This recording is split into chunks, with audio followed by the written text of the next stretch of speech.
Everything we think, every action, everything that comes out of our mouth, never mind the way we dress or arrange our living room, is an act of creation. It can't be any other way.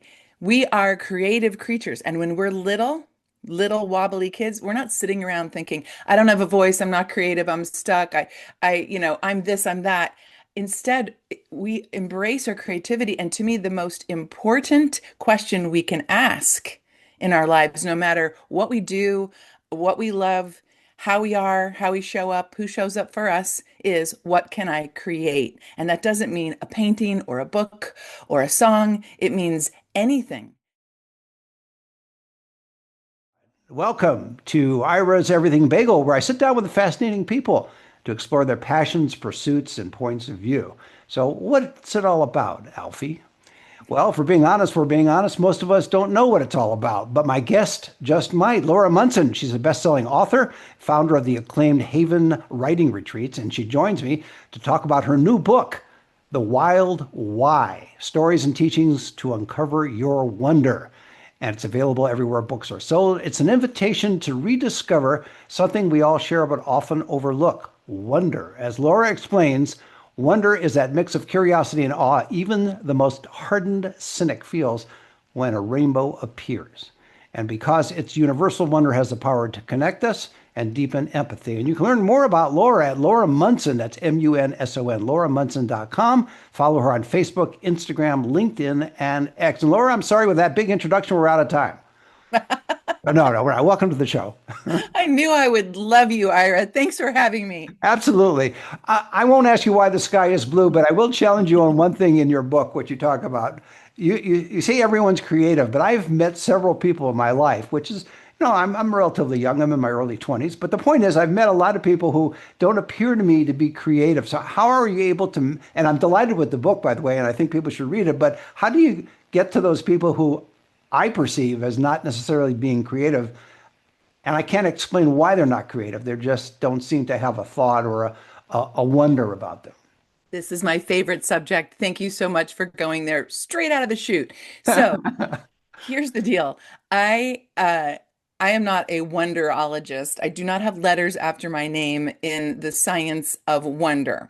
But what I have worked at since 1988, when I realized I was a writer and have written book after book after book, some of them are good, 3 are published, but I also read, I've got about 8 good ones, but about 20 that are just sitting there and never will see the light of day. It's That okay. You said, did the work. That's important. that's right. It's always working in you. It's not about the result. It has to be about the love of it, the hunger of it. So back to your question, I think that what happens, because I've worked with so many people at my Haven Writing Retreats in Montana, over 1,000 now, and I'm also a speaker, so I've spoken in front of thousands of people, and I hear the same exact thing, which is a refusal, which is what I'm hearing from you.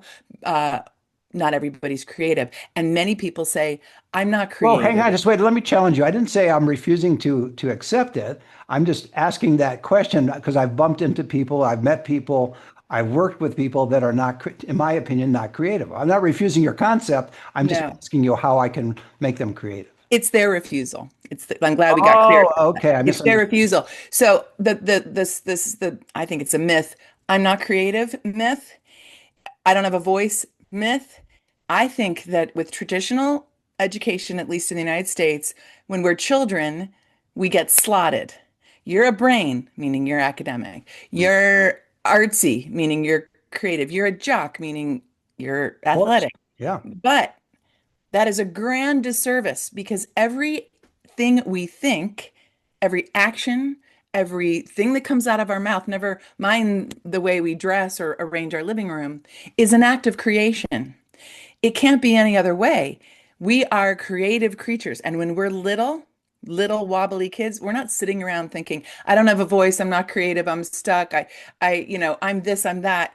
Instead, we embrace our creativity. And to me, the most important question we can ask in our lives, no matter what we do, what we love, how we are, how we show up, who shows up for us, is what can I create? And that doesn't mean a painting or a book or a song. It means anything. It all begins in your mind, and so much of this book is about getting in touch with what we knew by birthright as children, and we knew we had creative spirits. It's just that we've lost it along the way. Aren't those of us who are creative, and I'm casting a wide net, aren't some of us, so it's not, I'm not talking about myself, but those of us who are creative, or those of people who are creative, isn't there a percentage of them that are what I would call subconsciously creative? What I mean by that is this. Your book is designed in a certain way, and I think it's great, but there are people that are subconsciously creative in the choices that they make. So they are creating, they're just not consciously aware that they're creating. Is part of the goal of the book is to let those people know, hey, you can go beyond that and be even more creative. You don't realize you're already creating. That's it. So that's what the subtitle is: Stories and Teachings to Uncover Your Wonder. And can I tell you a little story since we're Absolutely. on this subject? Okay. So that's why this book is full of stories, because I don't think, I know we live our life in stories, in scenes, not in bullet points and talking points and 10 easy steps and tips and tricks. Those might stick for a minute, but what really sticks is a story, because that's how we have empathy for one another, and that's how we can climb into each other's shoes. I heard, I mean, on the speaking circuit, everything I mentioned before, I've heard over and over and over again, I'm not creative. And I thought that word is scary.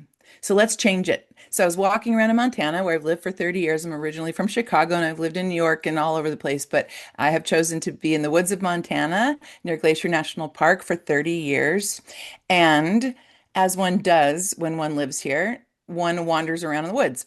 And we've got lots of stumps. And I love to sit on stumps because they're not usually like right on the trail. So it means that Right. I've gone off trail and I'm just kind of playing around in my wonder. And I sat on this huge, beautiful stump and I thought, what's behind the word creativity? Because that's what people are getting.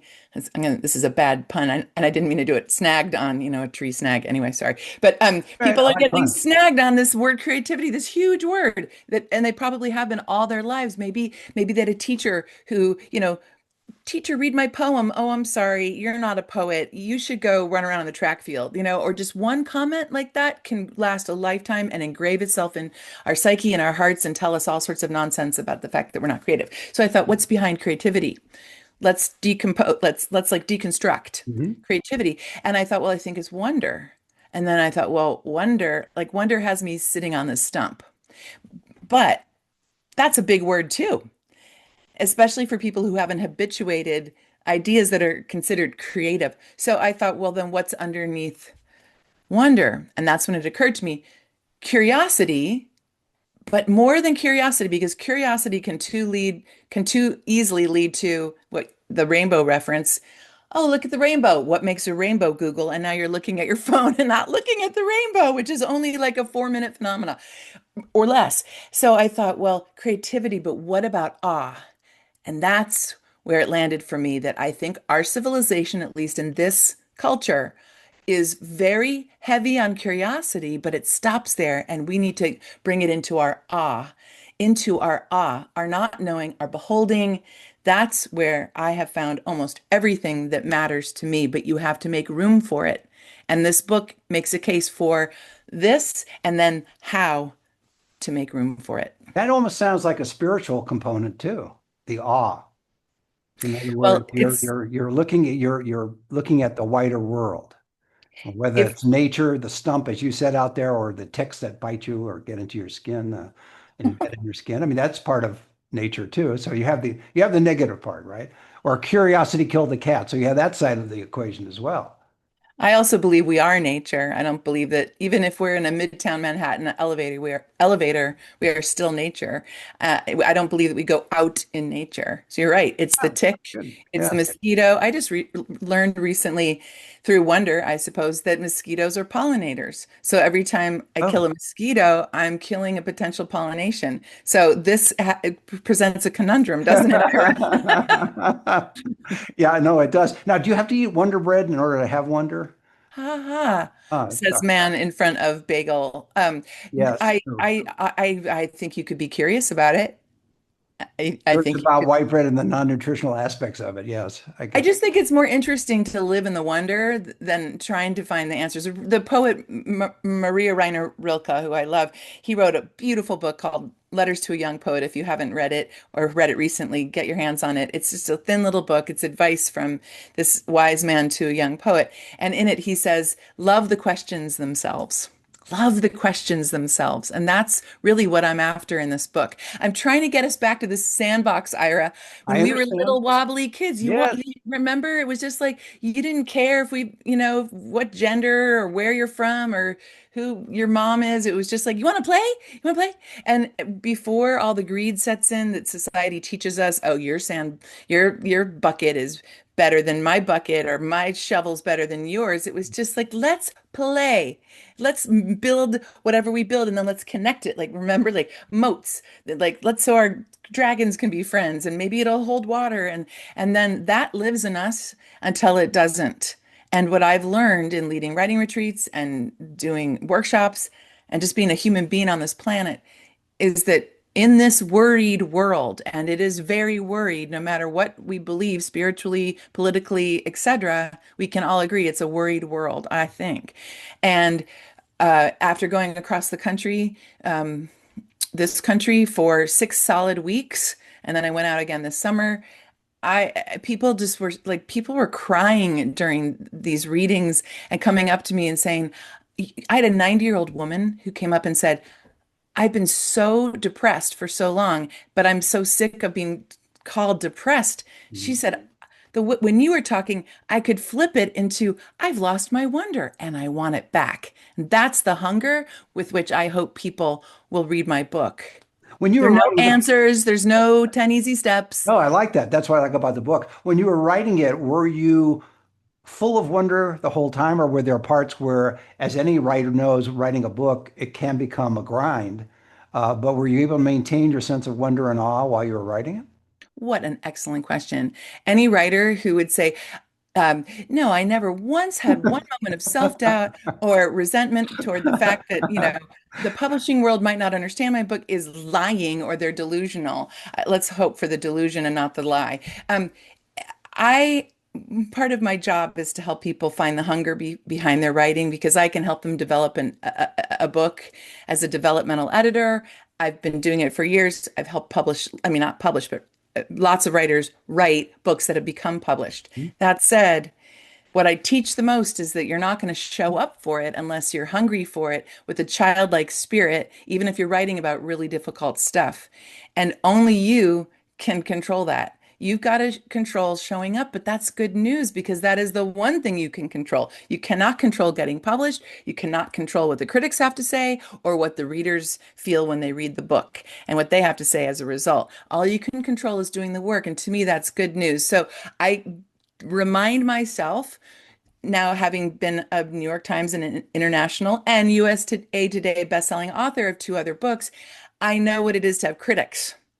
And so I know how to teach myself and my clients to get into that zone wherein the rest of the world goes away and you are in that place of creation and you are not thinking about the reader and you're not thinking about that one mean thing that somebody wrote from a big, huge publication about one of the books you wrote. And that's why you have to know why you write in the first place. And I write to shine a light on a dim or otherwise pitch black corner to provide relief for myself and others. And that relief comes from what? Living in this beautiful and heartbreaking thing called life for myself and others, which means I'm of service to self and others. And I have that on a piece of paper and have for years on my wall behind where I write, which is right here on a little bummer little 3M post-it, nothing fancy. And it's when I wrote that I became very clear about what I write, despite what other people have to say. You have to show up for it because you have a hunger for it, which means it has to be sacred ground, and only you can keep it that way. You make an excellent point because guests I've had on the show, they have different methods of writing and different scheduling and different approaches to writing, but there has to be an underlying hunger in order to do it. Whether it's just writing a note on your phone and then getting to it later on, or picking a specific time of day, or whatever it is, that's underlying hunger. Now, here's my other excellent question. Once you once you've written the initial book, putting the critics aside, putting all that aside, you're focusing on your wonder, you're writing the book. Now, before it even gets to the publisher, you're putting on your editor's hat. Yes. And you're approaching this material that you've just created with a sense of wonder and enthusiasm and love of life. And you're starting to go through it. And now you're going to edit and you're going to rewrite in some cases. You're going to correct certain things. When you do that, do you get the same spark of creativity or do you find it agonizing because of what you originally produced out of joy? I love this question too. As a writing teacher and editor, I just led a retreat last week and I had a client that asked me the exact same question. So you're right. It is a good question. Here's the deal. Well, I'm upset that somebody else asked it before I did, but okay, go ahead. It's one of my favorite talking points. Uh, per my point beforehand, we're all creative. It's just not possible that we're not. How do you think that we learn to walk? How do you think that we learn to, uh, you know, swallow when food is put into our mouths? I mean, everything we do is an act of creation. So, so yes, of course, the act of writing is a creative act, and then the act of editing is a creative act. They're just very different muscles to flex. And what I tell people, and if they're writers out there, please, if you're just starting, the way I look at it is that there's the creative flow where the words come out. So think of a garden hose when the water's on, and you just let the water flow out of the hose. And that's the creative writing part. Then, and I don't think it's something you do in the same session when you're beginning. Then you call that a day. Then you come back the next day, you read what you wrote with an editorial mind. That's when you kink the hose, you stop the flow of water or the flow of words, if Sounds you will. painful, but go ahead. I've learned to love it, but I've got a point that I want to make after this, and that so that this point is that then, yeah, you hold back on that, but that doesn't mean that you're abandoning it. It's just a kinked hose with water that wants to come out again. Maybe it's the next day, but you kink the hose or you turn the water off, whatever it is. You forget about like letting the words flow, and then you go in with your editorial hat. And the very best way to do that is the way I like to do it is if I have the time, and not everybody has the time, you make time however it works for you. But at the end of my writing day, then later on, after dinner or whatever my responsibilities have been, like when I was a young mother, it was always late at night. I would print it out and I would read through what I wrote. And that's when I would mark it up with a pen, with my editorial hat. Then the next morning, this is how Hemingway did it. Actually, I just read this not long ago. Then the next day, you plug, so you're still in editorial mode. You plug in your edits, and so you've worn that editorial hat, and then you can unkink the hose and let it flow. And so you kind of tag team the Hmm. creative editor and the creative writer. Now, here's my word. It's not, it's a word to the wise. Don't try to do them both at the same time because that little pinky, especially if you're banging on a keyboard, can very easily push that delete button. And so now you're doing both. And it's something that is a very uh, honed craft that takes years to know how to do. And I'll, as a quick example, one time, I forget what Matt, was it the New York Times? I think it was the New York Times, said it was the Lives column in the New York Times Magazine. They accepted an essay I wrote. And so I was working on the phone with the editor there. And I said, I bet you want me to get rid of this one paragraph, right? Like that's too much. It's too tangential. And he said, no, no, that's the exact reason why I accepted this essay. So sometimes we don't know. We can have blind spots. And that's why it's really helpful to have the help of a good editor. Not everybody's a good editor. True. So Again, beware. again, the name of the book is The Wild Why, Stories and Teachings to Uncover Your Wonder. And you have other books as well. I know there are two other, you mentioned two others that are. Yes, my first published book is This Is Not the Story You Think It Is. It's a memoir, straight up in the lane of memoir. And that the short version of that book went really crazy viral. If I could do that again, I would, but I don't know how to. I wrote it in 1 hour. The essay version of it that went appeared in the Modern Love column, and that's where I really got my career start. But fiction is my true love. But that book was published in 9 countries. A lot of people wanted the message, which was all about tuning into your thought patterns to see how they serve us and sabotage us, which is a lot. about of what the Wild Why is about. And then that memoir became a New York Times bestseller, international. And then I got to get back to fiction. I never wanted to be the star of a book, the main character, but it was helpful, that service piece of mine in my author statement. That book, that memoir, This Is Not the Story You Think It Is, helped a lot of people. And then my second published book is Willa's Grove, and that is a novel. And if you love stories of people getting together and really sharing and talking and then experiencing the inner terrain of that and then the outer terrain of a place like Montana, well, then that's your book. And that was a USA Today bestseller. And then my agent is so happy with me because I keep changing lanes. So I now have put out a book in a third lane, which is self-help, but it's not like your typical self-help book, The Wild Why. And then next year I've got a book about writing, specifically about writing, that comes out. And then after that, I've got two novels scheduled. So it's just going to be a lot of Laura Munson out there if you'll have me.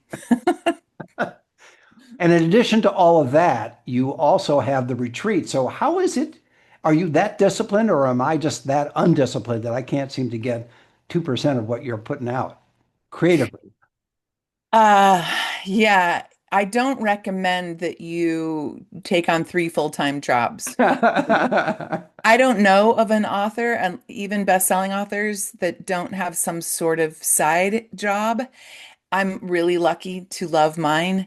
And you can learn about how it all began in The Wild Why, actually.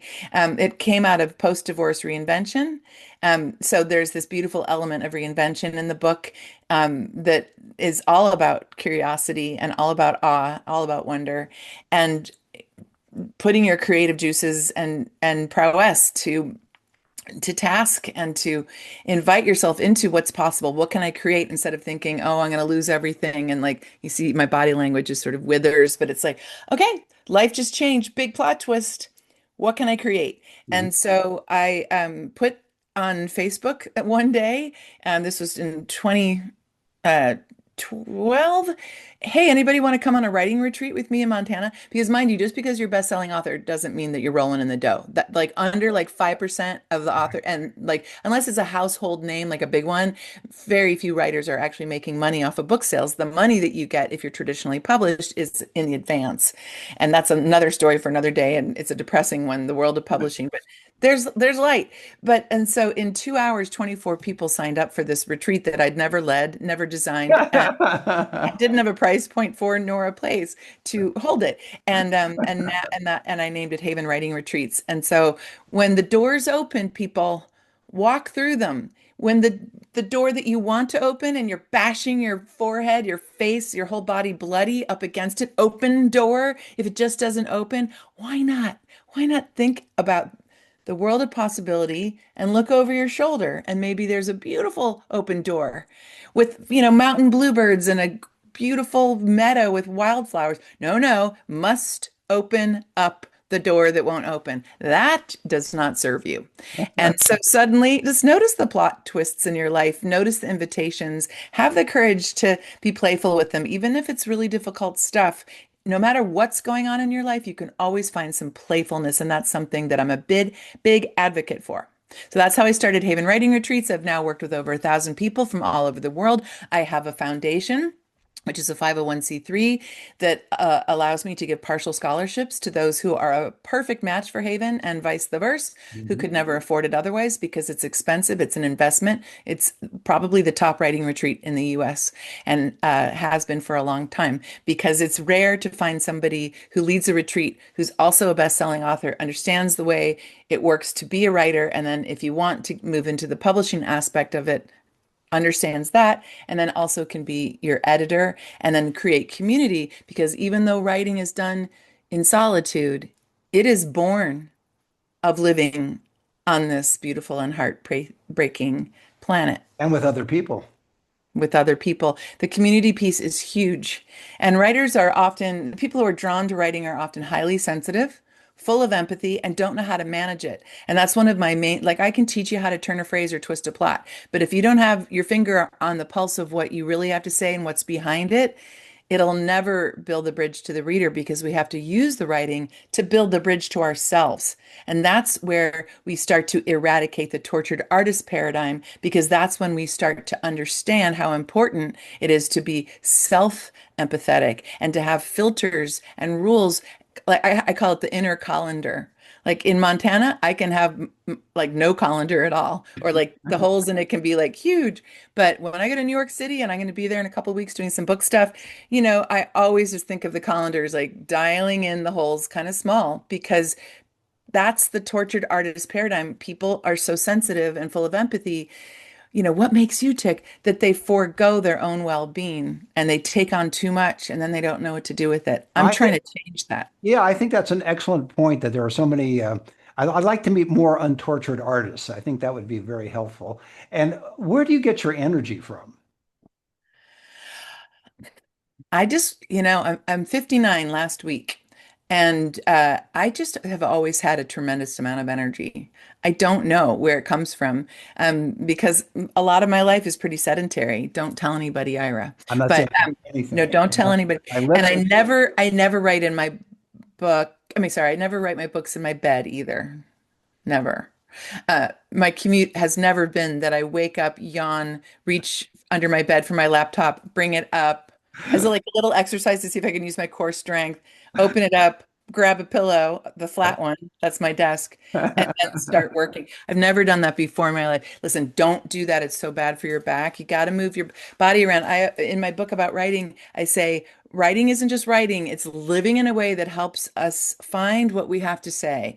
And so that can mean making soup or taking a walk. You have to believe it's always working in you, but you also have to be healthy to your body, kind to your body. And I need to remember these things The because word I'm of the often not. day, the word of the day is posture. There you go. Now, before I let you go, I want you to let us know what you want people to take away from reading your book. Again, The Wild Why, Stories and Teachings to Uncover Your Wonder. I want this book to be a friend. This is not a fast read. Willis Grove, people read in one sitting. This is not the story you think it is, the memoir. People are ripping through the pages to see what happens, which that's not, they think it's a marital thriller, but it isn't and wasn't ever meant to be. But The Wild Why is meant to be a slow read, like a good friend that lives on your bedside table that you mark up with pen, commit book graffiti to, journal in the pages, even if you want to, never give away. And it's beautiful because it came out April 8th. And so by now it's been really fun to see it's rippling. Like Maria Shriver in her Sunday paper, she chose it as one of her picks. Um, Kelly Corrigan loves it. She's all about wonder and is a best-selling author and also a podcaster such as yourself. And there are just some really beautiful blurbs on it that are from people who understand how to live a more contemplative life. And this book calls you to that awareness and presence in your life without being specifically spiritual at all. And then at the end of each chapter, there is a call to action called Your Wild Why. And in those call to actions, I give you a way of like an invitation to how you want to maybe live for your life for a week. And some of it has to do with writing, some of it has to do with thinking, some of it has to do with how we relate with others. And you can love the book without doing any of those. But what most people are doing, I'm finding, is they're reading the whole book like a memoir, story forward, and then they're going back and doing the calls to action. Well, that's a great way to leave it. My guest has been Laura Munson, author of The Wild Why, Stories and Teachings to Uncover Your Wonder. It's available on Amazon, Barnes& and Noble, and independent bookstores. And where else, Laura? Well, online, you can go to bookshop.org, which is a wonderful way to online shop for books, and the profits go directly towards supporting independent bookstores. We need to support our independent bookstores, people. Great. And for everything about Laura, go to Laura Munson, Munson, lauramunson.com. You can follow her on Facebook, Instagram, LinkedIn, and X. And Laura, thanks for being on the show. Thanks, Ira. Thanks for having me and for all the good work you do in this world. Thank you. And join us every Thursday for a new schmear on Ira's Everything Bagel.